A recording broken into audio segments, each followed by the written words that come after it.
Hello everyone, I am Vishal Salsekar and today we are going to cover the News Today articles for 20th of November. So in today's News Today discussion, we are going to cover 5 articles in detail. The first article is regarding the Tribunals Reform Act of 2021. So recently Supreme Court has struck down certain provisions of this particular act and we are going to see what are those particular provisions and why those were struck down. The next is regarding the CRISPR-based gene therapy for the sickle cell disease. So we'll discuss regarding the CRISPR-based gene therapy. Along with that, we will also talk about the sickle cell disease, how that particular disease happens and what are the consequences of that. Then we are going to talk about the cryogenic engines and the LMV3 launch vehicle because there have been a lot of discussion that is already going on regarding the Gaganyaan mission, right? So in that particular case, we have to discuss regarding the importance of the cryogenic engine and specifically the LMV3 launch vehicle which will be utilized in order to carry the human into space. Next is regarding the Supreme Court directives on the organ transplantation. So we will see regarding what are the provisions with respect to the organ transplantation in India, what is the hierarchy of the structure that is pertaining to the organ transplantation, right? So all these things we are going to cover over here. The last in this is going to be regarding the global methane status report of 2025. So whenever these reports are there in the news, you should be having at least an idea regarding which are the agencies which are releasing. But when the reports are pertaining to the important issues, for example, here there will be the methane related aspect. So in those situations, if you are having certain data, then that will be added as a value addition in your answer. That's why certain important data that we are going to discuss as a part of this report that should be taken by you in your notes, right? So having discussed about that, then we will also discuss certain other quick updates as a part of the discussion, right? So let's start with the first article regarding the Supreme Court strikes down some provisions of the Tribunal Reforms Act of 2021. Now, from the perspective of the UPSC examination, we already know that the General Studies Paper 2 syllabus includes the polity and governance. So there, the topic with respect to this is the separation of power judicial review, because there is a judiciary and there is an executive. Both are the separate organs as far as we talk about the entire polity of India.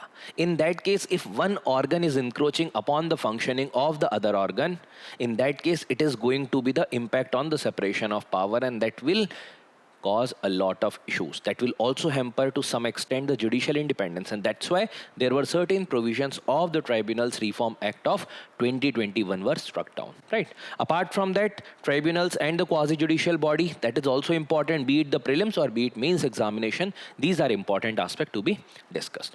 Now, talking about what has been done recently. So in 2021, the government came up with the ordinance with respect to the tribunal reforms, and then later on that particular ordinance when was in question regarding certain provisions where the executive powers were overriding the tribunal's power. Executives were getting more power as far as the appointment and the different aspects of the tribunals are concerned. So the government came up with the Tribunal Reforms Act of 2021.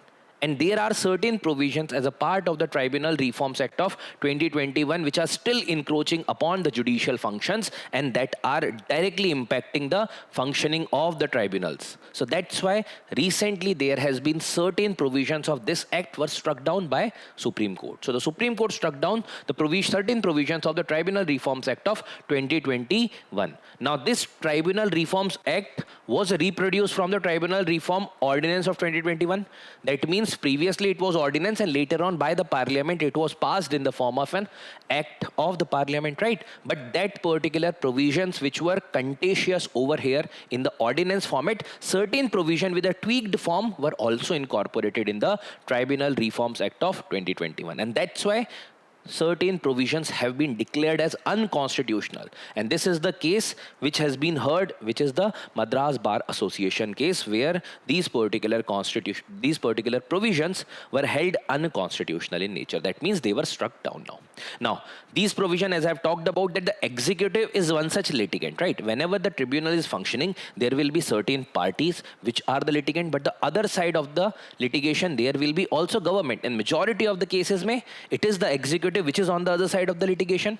Now in that case, if the government or the executive is having a lot of power with respect to appointment, tenure and the service condition, don't you think so that is going to influence a lot of function as far as the tribunals are concerned?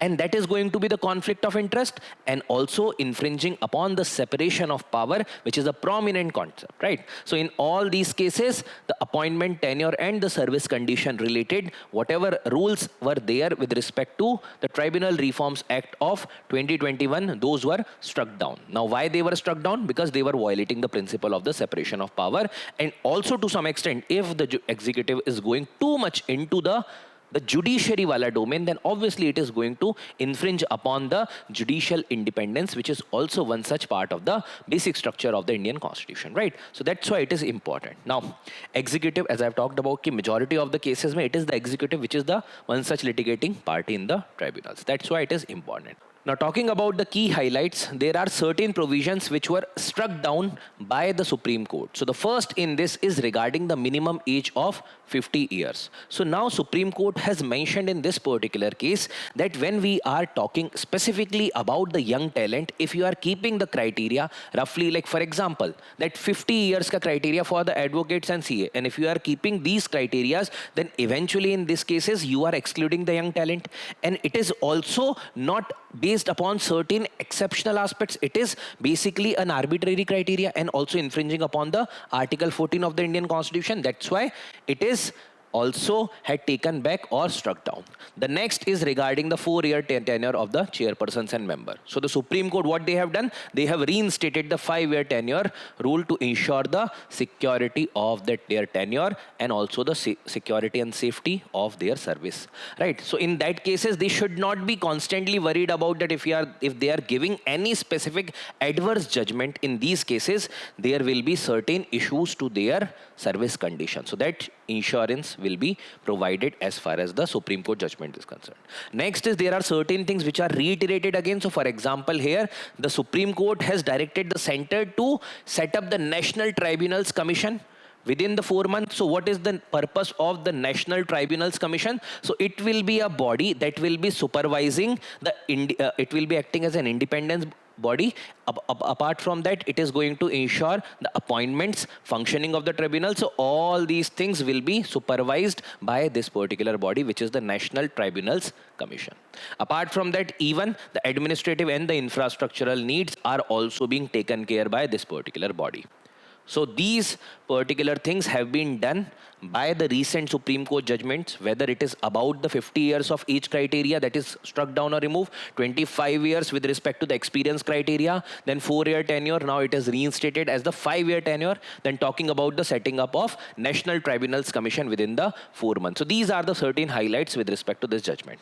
Now, talking about the tribunals, because when we are talking about tribunals, they are the quasi-judicial bodies. They are not exactly the judiciary, but to some extent they are also doing the functioning of the judiciary. And the purpose of creation of the tribunals was to reduce the dependence on the formal judicial mechanism. That's why to divert certain cases, there is a provision provided in the Constitution of India talking about the establishment of tribunals. So what are the specific articles with respect to that? So from the 42nd Constitutional Amendment Act of 1976, there were 2 articles that were incorporated.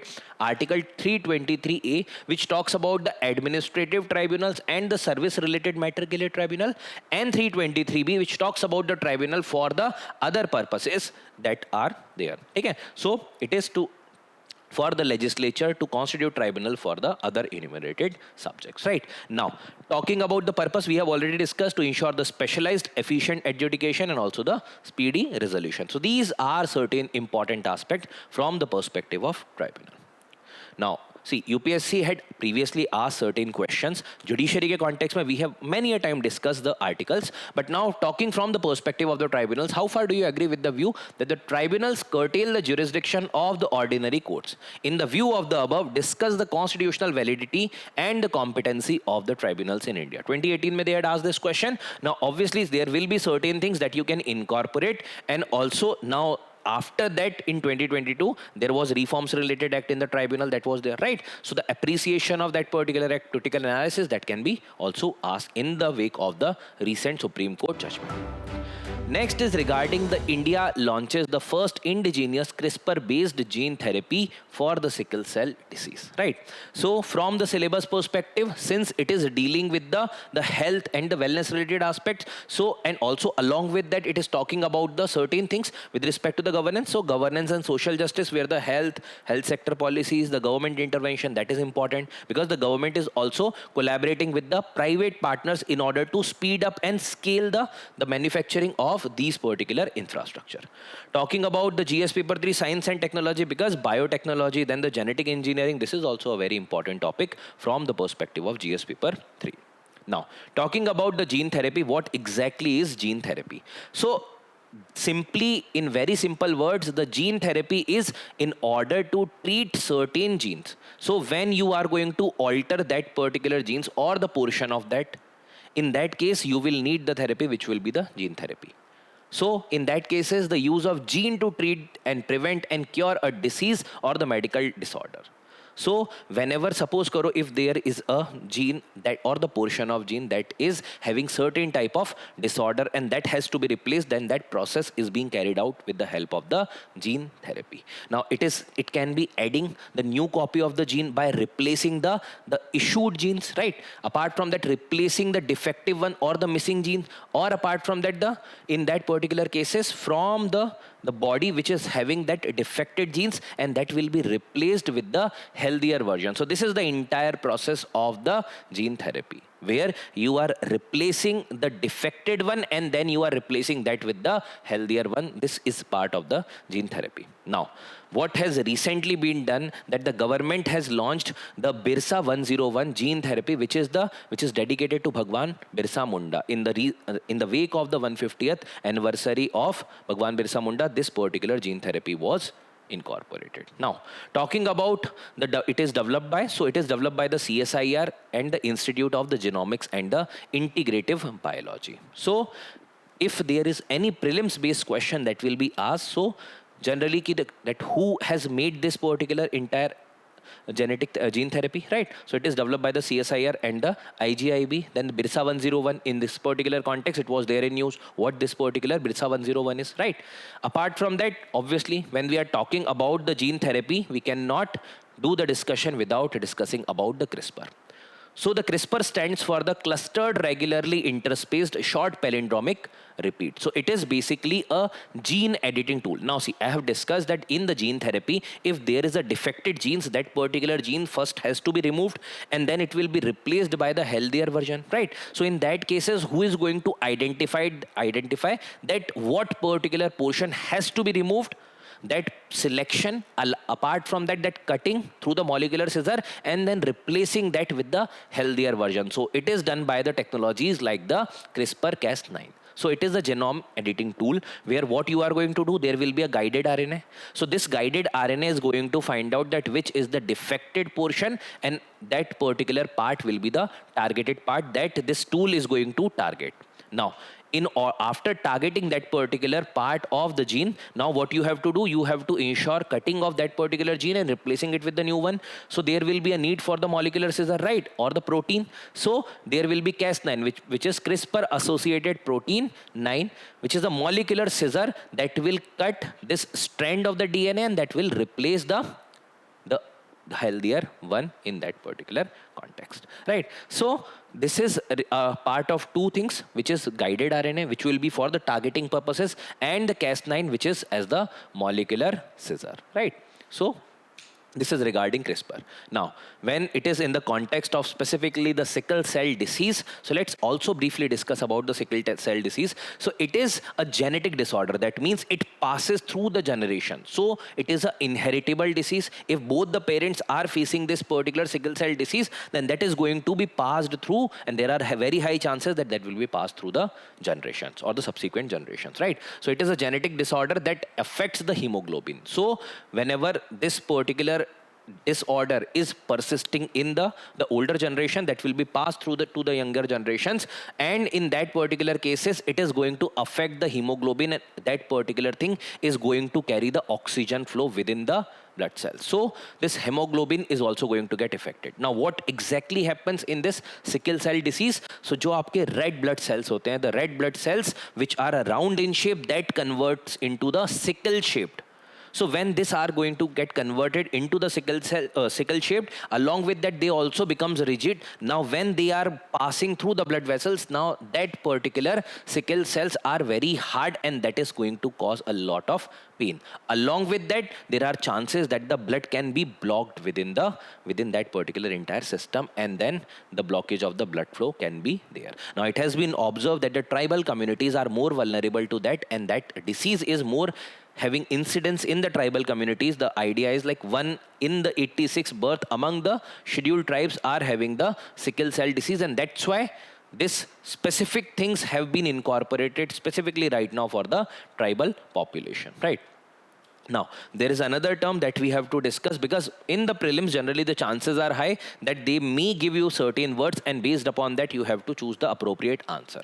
So, there is in FNCAS 9. So it is the enhanced FNCAS 9, which is basically a engineered high fidelity CRISPR-Cas9 platform, which is developed by the IGIB, right? So in that particular case, now, as I have talked about that already, government has mentioned that everything government can't do. So government has provided support in order to develop. Now there is a need to ensure the incorporation of the private industry in order to scale up that production, right? So that's why the CSIR and IGIB have done the MOU with the Serum Institute of India Private Limited in order to translate this in FN CS9 into a scalable, affordable therapies for the genetic disorder, right? So in this particular case, now you can observe that a lot of development is being done, and this is going to help specifically the targeted population, then in general a large amount of population which might be susceptible to the diseases like this. Now talking about the PYQs, the biotechnology, it is a topic which is the broader aspect of the biotechnology. So in that cases, the research and development in the achievements applied biotechnology में क्या-क्या है, and how these achievements will help to uplift the poor sections of society. So this is going to be helpful for answering the questions like this. This is one such achievement with respect to the biotechnology, जहाँ पर there is some kind of things which is available to do the gene therapy, जहाँ पर you can target and you can replace the defected gene and can be replaced by the newer or the fresh gene.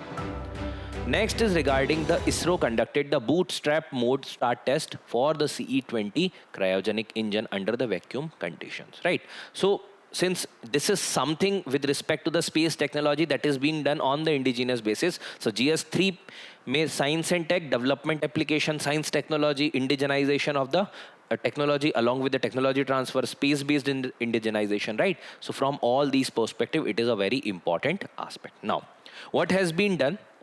That for the first time, the bootstrap mode of starting the gas generator cycle cryogenic engine without the auxiliary startup system. Now, basically what happens in the whatever engines that are there in any specific craft, right? So whenever the engine has to be ignited, there will be a need for fuel, but along with that fuel, there will be a need for oxidizer, because in the space, there will be chances are less that you are going to get the gases, right? So in that cases, you will need the oxidizer. So there is a mechanism that need to be attached to all the engines, jahan par there will be or all the stages of the engine where there will be a need for the fuel along with the oxidizer. Now, in this case, what they have done, they have utilized the bootstrap mode of starting the gas generator cycle in the cryogenic engine. That means by the pressure of that particular setup itself, there will be self-ignition that will be provided by the entire setup. There will not be any need for attaching any auxiliary startup system, jahan par you have to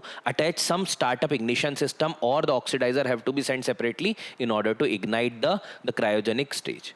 Because in the outer space, you will need these particular processes. Maybe a chance, sometime you have to reduce the speed, sometime you have to increase the speed, sometime you have to take up the operations where the multiple satellites have to be dropped. And in all these cases, there should be this, like gaadi ka jaise hota hai na, self-start. Like this condition should be there where this can be triggered from the system itself, and that's why this is a very important thing from the perspective of the space science. Now, talking about this, it is going to enhance the restart capability and the mission flexibility for the future LVM-3 flights, right? So we are targeting that Gaganyaan is going to be launched through the LVM-3, right?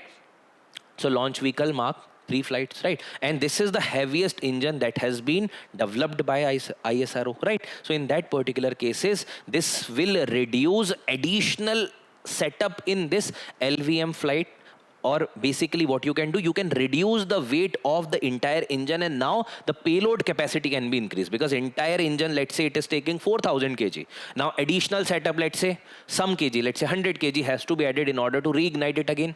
Now that 100 kg can be reduced and this much payload can be further increased. So this is going to be helpful for the future missions.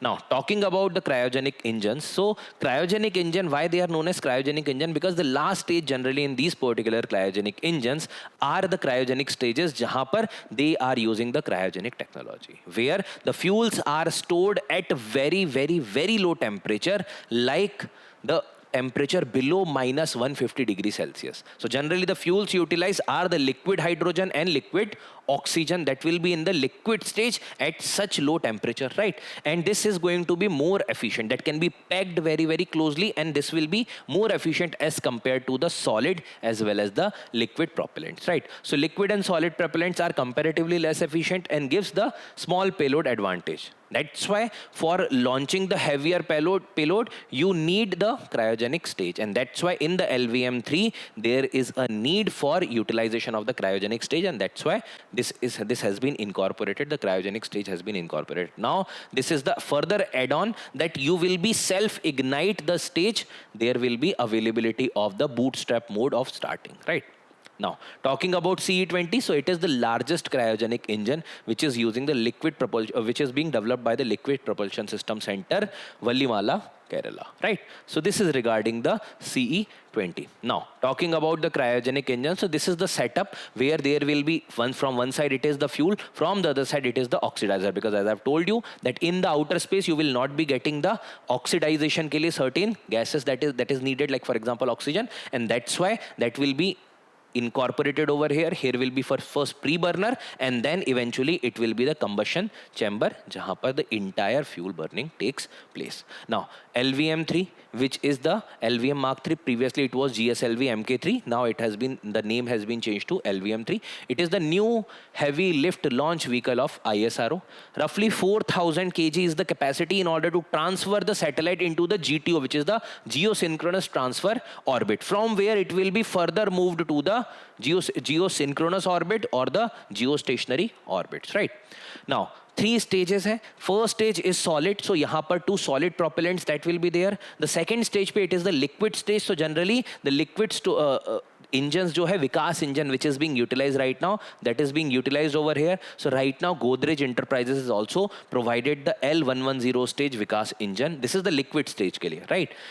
For the Gaganyaan project. Now, final stage is CE25 cryogenic stage, which is powered by CE20 engine. So third stage is the cryogenic stage, and maximum thrust is going to be available from this, right? Or maximum efficiency. Now, talking about this, the previous year question. So there were already previous year means questions, certain questions we have discussed when there were articles regarding the human space flight. But now talking about this, it is regarding the India's satellite launch vehicle. Consider the following statement. 3 statements are being provided regarding the PSLV's utilization for launching certain satellites. Then satellite launch from PSLV remain permanently fixed and all. So this is basically an entire idea of the space related things. If you are aware of this, this is a very easy question for you. So try to answer this entire question and post the answer of this question, right? The next article is regarding the Supreme Court's direction to the center regarding framing of the uniform national policy regarding the organ transplantation, right? So when we are talking about the organ transplantation, obviously there will be certain science and tech wala aspect that will be incorporated, and also the governance related things that will be incorporated, governance and social justice, because the health and welfare will be part of that. Now, talking about the context, that recently Supreme Court has highlighted that there is a lack of coordination that is available. Ki bhai, there is no such set of uniform database that is available where how many donors are there and how many recipient or the beneficiaries are there. They are at the same platform so that we will be able to assess the demand and supply and if there is any mismatch in that. So that's why they have talked about that there is a need to ensure a solid database, which will be talking about that, which will be the giving an idea regarding the donor and the recipient of this, right? So now talking about the organ transplantation, तो जैसे हमने gene therapy में किया था, that in order to remove the defected ones or those which are with disorder with the some which are new and from the healthy ones, right? So in that cases, it will be removing the failing or the damaged organ that is replaced with the healthy organ from a donor. Now see, in the case of India, it is not available commercially. For example, you can't sell or purchase. It's done in the good faith, right? So it's not done like you can just purchase certain things, right? So in this case, it is the voluntary thing. Now, what are the Supreme Court's directive? First is regarding framing the uniform national policy. That means there should be a uniform policy across the states. There should be uniformity in this. There should not be discrimination based upon the state. There should not be discrimination based upon the caste. There should not be discrimination based upon the gender. So it should be available equally to all the citizens of India. So this is what first thing that Supreme Court has highlighted. Another thing that Supreme Court has highlighted, that despite being available of the national level body and certain state level bodies, there are still states available, for example, Manipur, Nagaland, Andaman and Nicobar, Lakshadweep, where the state organ and tissue transplant organization that is not available. Means state have not formed these respective bodies. And that's why Supreme Court has directed center that with the consent of the state, you go forward and form these particular bodies for the state so that this organ transplantation related process can go in a smooth manner, and in those states also there should be availability of the provisions. Talking about the live donors, because when they are giving or they are donating their organs, so in that cases there should be the welfare of those particular donor that has to also be taken into consideration. So the welfare of the live donors, apart from that ensuring the post donation case, apart from that preventing their commercialization, that should not be like a person has been made bound to give or donate certain organs. So इस तरीके से चीजें नहीं होना चाहिए. Lastly, talking about the amendment in the death registration forms. So in those cases generally क्या होता था कि if the person has not given consent, तो chances are less that the organs can be donated. But now with the consultation with the National Organ and Tissues Transplant Organization, they are trying to assess the feasibility that in the case of the deceased individual, can the family gives the consent for the organ donation. So this feasibility is being checked, right? So these are certain directives that the Supreme Court has provided recently. Now, talking about the organ transplants in India, so the first thing is the legal framework from where it is coming. So it is coming from the act, which is the Transplantation of the Human Organs and Tissues Act of 1994, where certain amendments that were being done in 2011. Now talking about, there is a structure where there is an organization which is at the national level, which is the National Level Organization, NOTTO, which is National Organ and Tissues Transplantation Organization, right? So this is at the national level, and we have also seen that at the state levels also, there are State Organ and Tissues Transplantation Organization. This is at the state level. Certain states might not have formed. That's why Supreme Court has directed center in order to take the cognizance in this regard. Now talking about this, what NOTTO performs, so it is doing the coordination and networking for the procurement and distribution of organ. That means managing the demand and supply and also ensuring that there should not be any commercialization. Now, there should be also awareness, because many people are not at all aware that there is such kind of provision that is also available. So in those cases, the National Organ Transplant Program, like these certain programs have been launched by government, the awareness generation campaigns that are being there in order to make people aware regarding these kind of good aspects, right? Now, organizing the efficient mechanism for the organ tissue procurement and retrieval, awareness generation programs, all these things are being part of these particular government programs. Now, the last article is regarding the global methane status report of 2025. Now, when we are talking about the methane gas, yes, it is a very much potent greenhouse gas.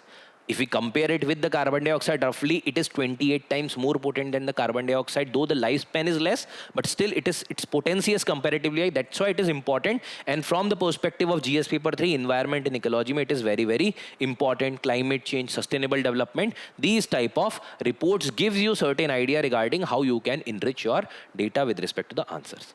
Right. Now, talking about the context, so recently the United Nations Environment Program, along with the voluntary organization, which is the Climate and Clean Air Coalition, which is a group which is having the representation from the governments, representation from different non-governmental organization, international organization, right? So they have jointly produced this particular report, which is the Global Methane Status Report. Now, the purpose of this report is to highlight the progress regarding what we have achieved in terms of the methane gas emission. So it is to assess the global methane pledge, which was taken in 2021 on the sidelines of the Glasgow summit, right? So in that cases, what are the key highlights? The first important key highlight is regarding the methane's atmospheric concentration. So the report is highlighting that this has been doubled since the pre-industrial revolution level. So जो pre-industrial level था, वहाँ से it has already been doubled, and by 2020. And now there are very high chances that it is further going to get increased roughly till 2030. After that, there are chances कि वहाँ से decline होगा. But by 2030, it is further going to increase 5%. Now, right now, it is 352 million tons per year. Itna lagbhag emission hai. Now, talking about the impact of this particular emission, so the impact of the rising global emission, this is impacting in many ways. For example, in terms of the mortality, in terms of the productivity, right? So 24,000 additional premature death, that is because of the excessive methane emission, right? And 2.5 metric ton of the crop losses annually by 2030 with the reference of 2020. So this is also there. So there is mortality and the crop losses that is there. So first we have seen regarding the concentration doubling. Next we have talked about the premature deaths. Along with that, there are crop losses also. Lastly, when we talk specifically from the perspective of India, because this report also highlights that the methane is becoming a major concern for India. And when we are talking about stubble burning already, we are seeing the pollution related scenario. So in that cases, the methane is also one such contributory factor. So India is the world's third largest methane emitter after China and US. And in India, it is increasing like anything. So basically 30 million tons, 31 million tons per year, this is being the entire India ka jo per year methane ka emission hai, that is there. Right. So this is regarding the methane report. So now talking about the methane. So basically certain features of methane, or if there is any other gas that is there in news, that are important. So it is a colorless, odorless, tasteless type of gas, right? Apart from that, it is a major greenhouse gas. It is also a very much potent greenhouse gas, right? It is a powerful greenhouse gas, short-lived. That means the time period of its entire lifespan is comparatively lesser as compared to when we talk about the carbon dioxide. Warming potential, it is roughly 86 times stronger than that, but the lifespan is, and for, we are considering it for the 20 years period. But when we see the lifespan, it is 12 years. And for the carbon dioxide, it is hundreds of years. That's why when we talk about the potency, it is coming roughly 28 times around potency as compared to carbon dioxide. Lifespan is less, the potential is high. Now, who are emitting? Basically, when we talk about the sources, 60% comes from the human activity and roughly 40% comes from the agriculture. And in agriculture, specifically, the rice production is one such major contributor, because the standing crop, as far as the rice, when in the nursery, you have sown that particular crop, water is filled or logged in that entire region, that is one such major source of the methane emission. Now, talking about the initiative in order to tackle this particular emission. So, the first important, we can say, the initiative that was being taken and regarding which this report is prepared is the Global Methane Pledge, right? Now, this is a voluntary framework which is for reduction of roughly 30% from the 2020 level, right? By 2030. Right now, the target is ki bhai, not target, the chances are ki 5% increase hoga. But the Global Methane Pledge bolta hai ki roughly you have to reduce it by 30%. But right now, the chances are high that it is going to increase further 5%. But it is not signed by India. Now, talking about on the sidelines of COP26 Glasgow in 2021, the Climate and the Clean Air Coalition has launched this. Right. Now, International Methane Emission Observatory, which is managed by UNEP, which is basically a database regarding the methane, from where it is coming, what quantity it is coming, right? So all these data is being updated by UNEP in this. Now, talking about India, that what steps India have taken. India has taken at the national level multiple steps. First, we have understood that regarding the agriculture, we have to also do and ensure the sustainable agriculture. That's why the National Mission on Sustainable Agriculture has incorporated that, right? Apart from and in that also, see, over dependency on rice, then the variety of rice where the water logging has to be done. So all these things have been taken into consideration, even the variety change of rice, even direct sowing of rice, right? All these things are being taken into consideration in order to reduce the emission of methane. Talking about the technologies for reduction of methane from the rice production. So system for rice intensification, jahan par you are going to alter the crops, you are going to utilize different techniques in order to sowing the seeds of the rice, right? Apart from the direct seeded rice, so you will not be utilizing first that particular nursery and then going to sow that particular plant into the agricultural farm. But what you are doing, you are directly making sure the seeding of that particular rice crop. Now, crop diversification program, where you are going to diversify crops from the rice, like you are going to diversify your food basket or the variety of the things available in that. So that's how you are going to distribute the risk of methane emission. Now, talking about the PYQ, the climate change is a global problem. How India will be affected by the climate change, how Himalayan and the coastal states of India will be affected by climate change. So basically climate change के बारे में question है, but then in that particular case the chances are very high that it can be also incorporated in different sense, and it can be asked specifically about certain potent gases, right? Now, having discussed about the important articles in detail, let's also discuss about the quick updates. First in this is regarding the protected area permit. So the Nagaland Chief Minister has urged the Union Home Minister in order to review the reimposition of the protected area permit regime. Now, what is this particular protected area permit? So see, you might have already heard of the inner line permit, which is needed for the Indians who are going to certain specific area which are inhabited by certain community, जो कि let's say indigenous communities or the tribals, where you are restricting the unhindered entrance of the people. That's why for that the inner line permit has been created. But this is the protected area permit, where the special permit is required for the foreigners to enter in those particular regions. So it is for the foreign national to visit certain sensitive areas in India. Why? In order to prevent any specific disease, in order to prevent any losses to those particular community, right? So from where it is getting enforced, the Foreigners Protected Area Order of 1958 is giving power to government to designate any area as the protected area with the protected area permit. Now, the areas falling between the inner line and also the international border can be designated as the protected area. Now, the required for many states in UTs, including the Mizoram and Manipur, because of their demography and the tribal population. Now, who is the issuing authority? It is the Union Ministry of Home Affairs. That's why the Nagaland Chief Minister has urged the Union Home Minister. Next is regarding the World Urbanization Prospect Report. Now, this particular report has been released by UNDESA, which is the United Nations Department of Economic and Social Affairs. Now, simple prelims question can be directly asked, like the World Urbanization Prospects Report 2025 was released by, there will be 4 options, prominent organization bhi denge, and then they will also give UNDESA. So you have to have an idea about that. Apart from that, this is giving you certain type of data with respect to urbanization. That also you can quote in order to give credibility to your answer. For example, cities are now home to roughly 45% of global population. Means in the context of urbanization, you can give the data that roughly 45% of the global population is residing in cities. Next, talking about the mega cities, jahan par there is population more than 10 million or 1 crore se zyada population hai. So that has quadrupled roughly 8 the 1975 mein, now it became 33. In India also there are many cities, but right now when we talk about the most popular cities, it is Jakarta in Indonesia, then after that it is Dhaka, Tokyo, and then New Delhi. So like this, obviously this data is not important, this one is not important, but you have to have an idea about this. If you have to talk about the urbanization and its negative consequences, you can quote this data and you can substantiate your argument. Talking about India, so India mein roughly 44% population is residing in the towns in India. And lastly, giving an idea regarding ki how there is a potential to increase further population in cities. So it is mentioned that roughly India, along with the 6 other cities, जहाँ पर ज़्यादा population move करेगा in the urban areas, that will add more than 500 million city resident between 25 to 50. So roughly in the next 50 years, there will be major increase, 500 million, right? So in that cases, it is very, very important data.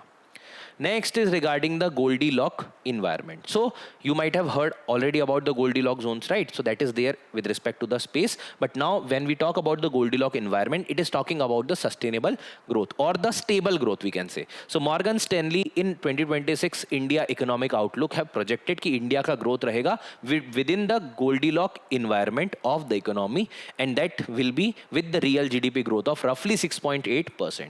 Now, what is this particular Goldilocks environment and why it is important for economy? Because this is talking about that there will not be drastic growth in the economy.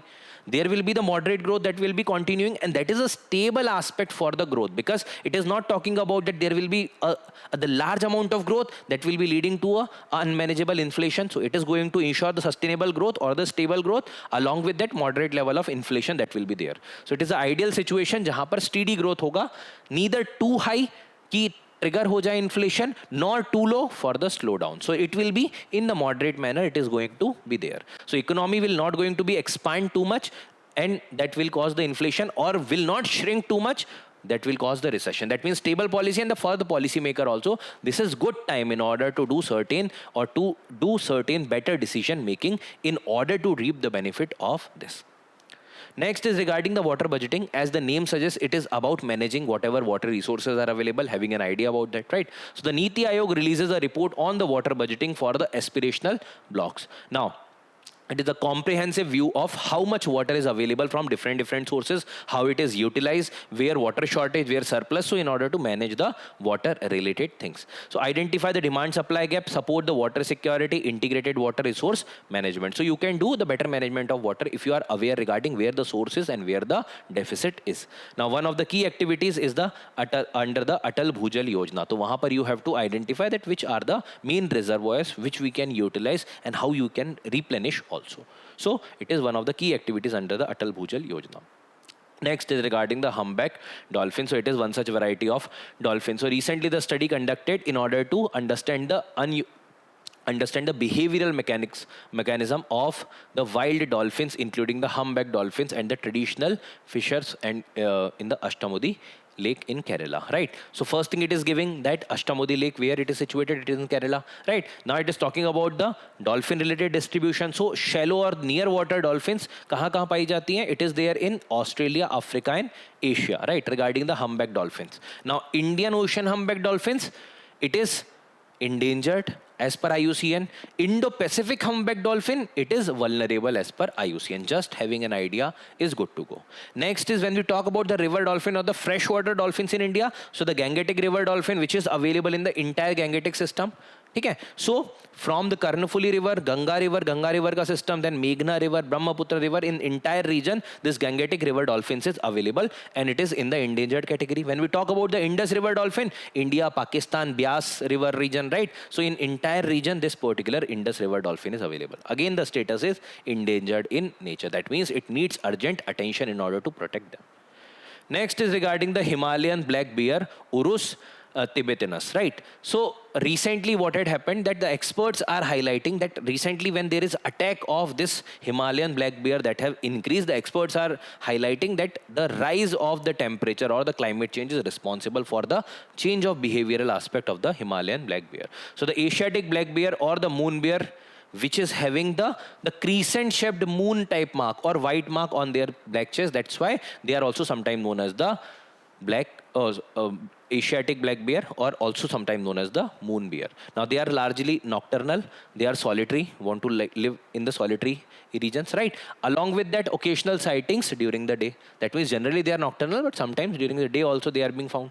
15 to 25 years is the lifespan. Gestation time is 200 to 240 days in order to grow in the gestation, right? Now talking about habitat, it is found in the heavily forested, broad-leaved and the coniferous forest region. So generally in the northern part of the country, right? IUCN के according it is vulnerable. As per the Wildlife Protection Act, it is in the Schedule 1, means highest protection has been awarded. Now, they are poached for their bile. The pitt ras hota hai, for that they are being poached because it is utilized conventionally in the Chinese medicine in order to produce certain type of medicines, and that's why they were being poached traditionally. Next is regarding transposon associated protein. So we have already discussed regarding CRISPR. So this is also a similar type of protein that is utilized as a molecular scissor, right? So it is similar to CRISPR Cas9, Cas12 a protein which is a molecular scissor की तरह काम करता है, and that it is comparatively more compact, so it is small in shape and size, right? And also easy for transfer. So viral transfer के लिए it is comparatively easy. So ICAR has recently patented the transposon associated protein based genome editing technology. So it is being patented now by ICAR. So transposon क्या होते हैं? It is also known as the jumping genes. So basically they are the DNA sequences जो कि move करते हैं themselves to the new position within the single cell के अंदर जो genome in that particular genome, they are moving, right? So simply you should be having an understanding that, like we have studied about the Cas9, similarly the transposon associated proteins are also doing the similar functions as a molecular scissor. Next is Kodaikanal Solar Observatory. So first thing is important, which is regarding the location of this particular observatory, right? So research, it is situated in the Tamil Nadu. Specifically, if we talk about the Palani Hills of the southern India, right? And specifically in the Tamil Nadu region. So researcher from the ARIES, which is Aryabhatta Research Institute of Observational Science, tapped the century-old data from the Kodaikanal Solar Observatory to reconstruct the sun's past polar magnetic behavior, right? So how sun was magnetically behaving, and that's why this particular observatory provided a very important type of data. It was established in 1899, one of the oldest observatory in India, right? Now it is being operated by Indian Institute of Astrophysics, which is the autonomous institute under the Department of Science and Technology. Now talking about the type of telescope, generally देखो बहुत कम chances है UPSC will ask specific about that, but just have an idea regarding white light active region monitor, H alpha and twin telescope, just एक idea के लिए, right? Now it is also known for discovery of the Evershed effect in 1909. What is this Evershed effect? So when observed in the sun's penumbra during the time of eclipse, there were certain sunspots which were available. From that there were outward flowing of the material that was seen through this particular telescopes, and that's why it came in news. So Evershed effect was being observed through the Kodaikanal Solar Observatory. That's why there. So Evershed effect could be asked, or Kodaikanal Solar Observatory. A general idea you should be having. Next is regarding the Indira Gandhi Peace Prize. So it is basically provided for the peace, disarmament and development, and this is awarded annual basis pay, right? So ex-president of Chile, Michelle Bachelet, have been provided or conferred with the Indira Gandhi Peace Prize of 2024. Now, obviously, it is being provided by the Indira Gandhi Memorial Trust, not by the government, right? The person, organization, without any distinction of nationality, race, religion, मतलब किसी को भी मिल सकता है.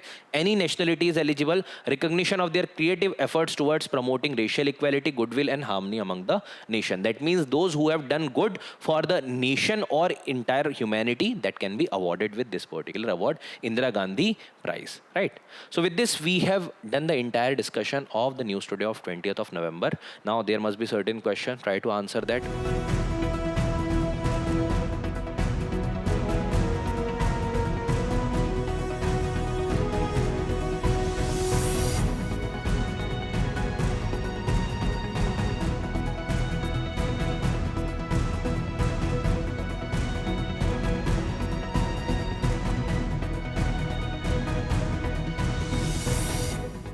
Go to the Vision IAS Current Digital Current Affairs portal in order to access further features. So whatever we have discussed, I hope those things are clear to you.